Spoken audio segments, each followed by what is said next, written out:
Oke, sesuai dengan janji Kak Noven, akan Kak Noven jelaskan mengenai statement terfragmentasi, ya, menunjukkan dari tulisan F.F. Bruce, ya. Jadi perbuatan daging bersifat terfragmentasi menunjukkan bahwa perilaku bersumber dari daging atau sifat dosa manusiawi cenderung terpecah-pecah dan tidak konsisten, dan seringkali saling bertentangan satu sama lain. Sifat-sifat ini tidak menghasilkan kesatuan atau keharmonisan, melainkan membawa konflik dalam diri manusia dan antara sesama. 1. Maksud dari terfragmentasi dalam perbuatan daging. Terfragmentasi berarti terpisah-pisah atau tidak menyatu. Maksudnya adalah gini. Pada dasarnya, sifat-sifat dosa dalam diri manusia memiliki kecenderungan untuk muncul tanpa keteraturan dan seringkali bertentangan dengan satu dengan yang lain, ya. Misalnya, seorang bisa merasa iri hati terhadap orang lain, namun dalam saat yang sama ia juga merasa sombong atau marah terhadap orang lain yang berbeda. Jadi sesama orang sombong akan bisa mendeteksi biasanya, ya. Atau sesama orang sok jago akan bisa mendeteksi, ya. Setiap sifat ini berdiri sendiri dan tidak saling mendukung, sehingga tidak menghasilkan kehidupan yang damai dan utuh. Berbeda dengan buah roh yang bersifat tunggal dan harmonis. Perbuatan daging lebih seperti sekumpulan tindakan yang saling bertentangan dan tidak memiliki kesatuan yang memuaskan. Lalu yang kedua, ilustrasi dalam kehidupan sehari-hari. Yang pertama, kita akan ambil contoh ilustrasi kekacauan dalam diri manusia, ya. Chaos yang dialami dalam diri manusia itu sendiri. Bayangkan seseorang yang memiliki sifat iri hati, kedengkian dan kemarahan.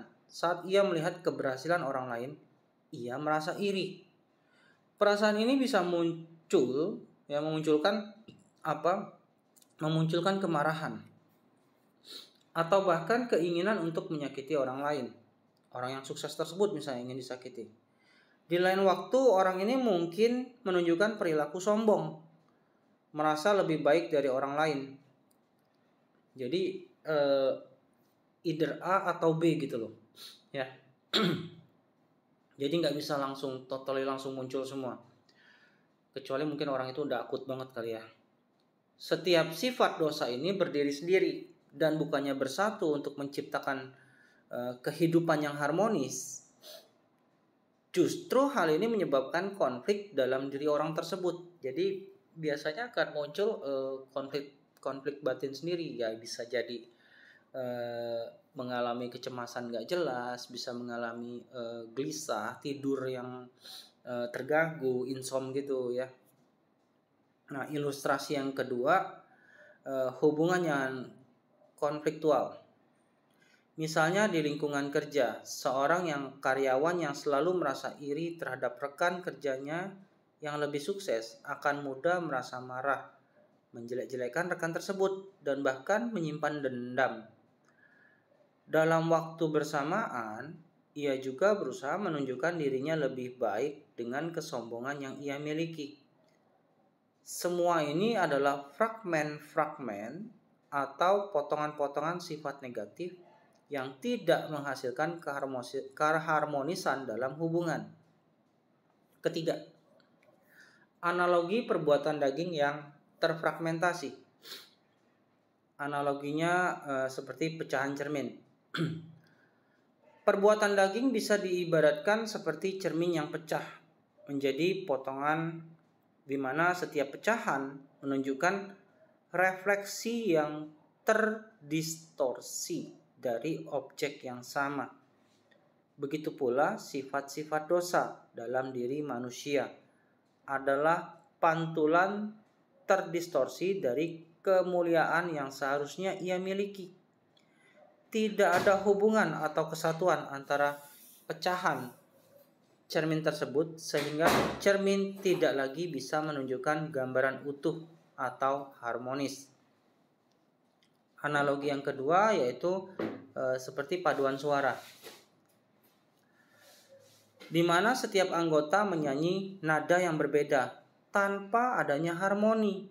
Masing-masing anggota memilih nadanya sendiri-sendiri tanpa memperhatikan nada orang lain, menghasilkan suara yang kacau dan tidak enak didengar.